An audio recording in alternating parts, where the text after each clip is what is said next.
Think you know every country on the map? Think again. Even the most detailed atlases and globes can leave out entire nations, places with their own stories, cultures, and struggles for recognition. Today, we're exploring one such place that's hidden in plain sight. Some places, like the Republic of Abkhazia, have their own governments, flags, and people, but you won't find them on most maps. Despite having all the hallmarks of a country, Abkhazia is often left out, its borders erased by international politics. Abkhazia is a real place with cities, beaches, and a complicated story. Its capital, Sukhumi, bustles with life, and its Black Sea coastline draws visitors with stunning views. But why the secrecy? The answer lies in a tangled web of history and politics. Most of the world, including the US and EU, don't recognize Abkhazia as independent. They see it as part of Georgia. This lack of recognition isn't just a technicality. It shapes everything from travel to trade, and even the way maps are drawn. This leaves Abkhazia in a strange limbo, existing, but not officially. Its people cross borders that many countries don't acknowledge, and its name is often missing from international discussions. It has a president, borders, and about 245,000 people who call it home, but in the Global Assembly, its seat is empty. Abkhazia's leaders govern, its citizens vote, and daily life goes on, even as the world looks the other way. Maps aren't just geography. They're political statements shaped by power and history. The lines we see, or don't see, reflect decisions made far from the people who live within them. Abkhazia's story forces us to ask, what really makes a country? Is it international recognition, or the will and identity of its people?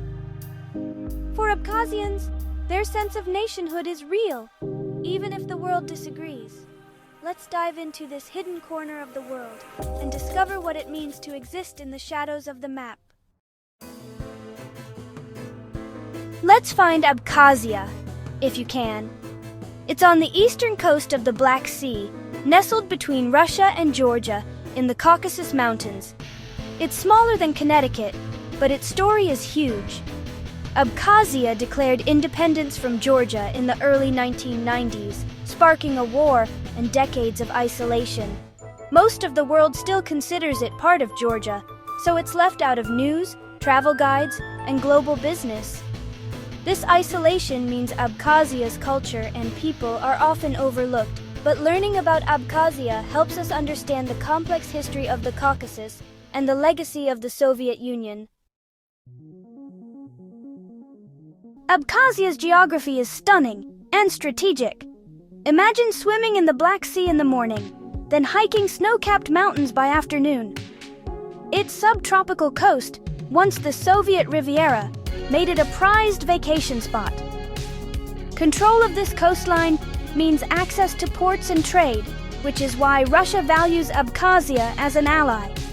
The landscape, lakes, caves, and ancient forests is central to Abkhazian identity and pride. But paradise has scars.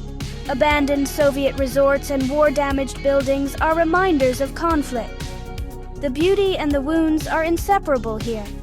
Abkhazia is a paradise bruised but unbroken. To understand Abkhazia, let's rewind. This small region on the Black Sea has a history that's as dramatic as its mountain landscapes.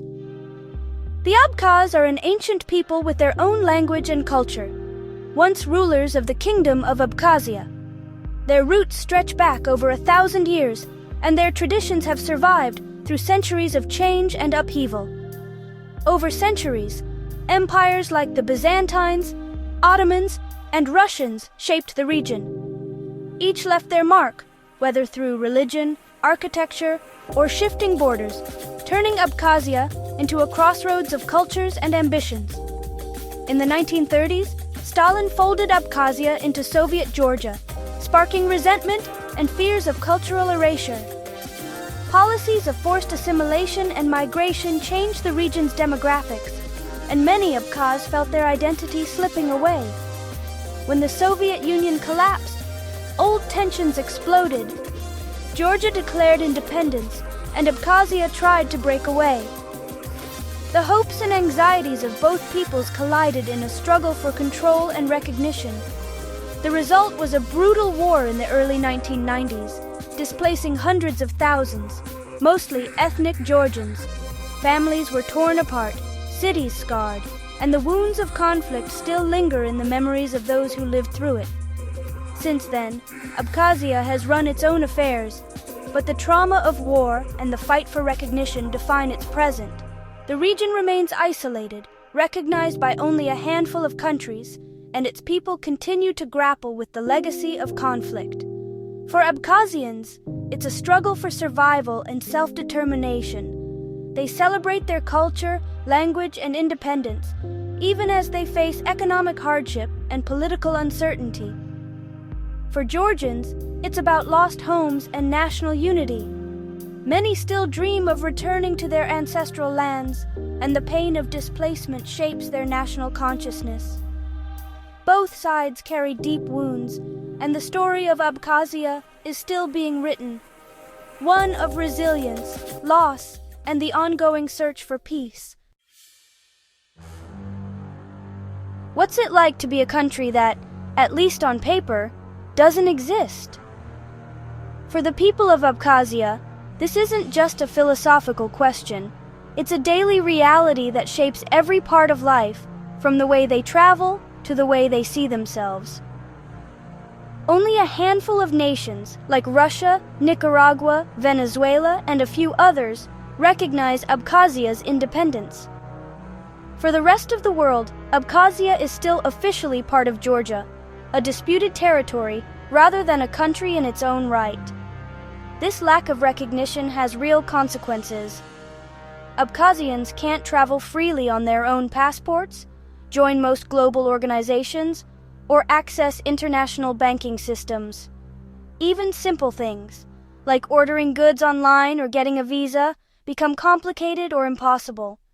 The economy is deeply intertwined with Russia, relying on it for trade, humanitarian aid, and even the use of the Russian ruble as everyday currency. Without Russia, daily life would grind to a halt. Russian support keeps Abkhazia afloat, providing security and resources. But this dependence comes at a cost, raising tough questions. Is Abkhazia truly independent, or is it just a Russian satellite, existing in Moscow's shadow? Many Abkhazians are grateful for Russia's help, but at the same time, they are fiercely protective of their own language, culture, and history. They want to be seen as Abkhazian, not just an extension of Russia. Every day, they walk a tightrope, balancing the need for survival and outside support with a deep desire for real sovereignty and international recognition. The world's refusal to recognize Abkhazia shapes everything: education, travel, business, and even the dreams of young people growing up here. It's a constant reminder of their uncertain place in the world. For Abkhazians, it's a daily struggle for legitimacy, dignity, and the hope that one day their homeland will be seen and respected on the world stage. And this is not just Abkhazia's story. It's a story echoed in other unrecognized places worldwide, where people live in the gray zone between existence and invisibility. So, what's daily life like in Abkhazia?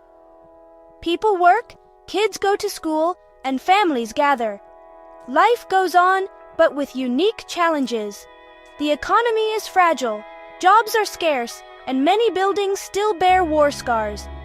Everyday conveniences, like online shopping or international travel, are out of reach. Young people feel the isolation most, but the internet offers a window to the world. Despite hardships, Abkhazians are resourceful, proud, and united by a strong sense of identity. Life isn't easy, but community and hope endure.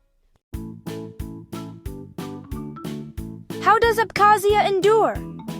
The answer lies in unity, tradition, and a fierce love for their land.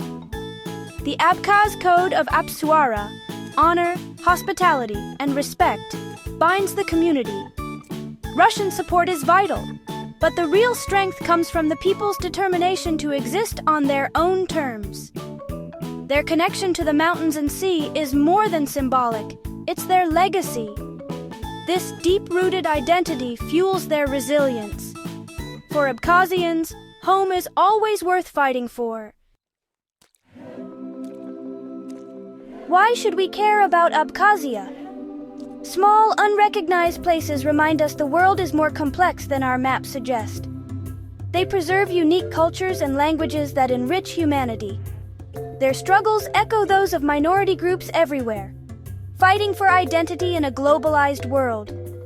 Ignoring these places doesn't solve conflicts. Understanding them brings us closer to peace. Abkhazia's story is one of resilience, dignity, and the power of community. Sometimes, the greatest strength comes from a big heart and the will to be yourself. That's a glimpse into Abkhazia, a place of beauty, struggle, and spirit. Its story challenges our ideas about nations, borders, and belonging. There are many places like this: Transnistria, Somaliland, Northern Cyprus, each with its own story. Exploring them helps us see the world as a living mosaic, not just lines on a map. The goal isn't to take sides, but to understand and empathize. What do you think? Has Abkhazia's story changed your view of the world? Let me know in the comments, and don't forget to be awesome.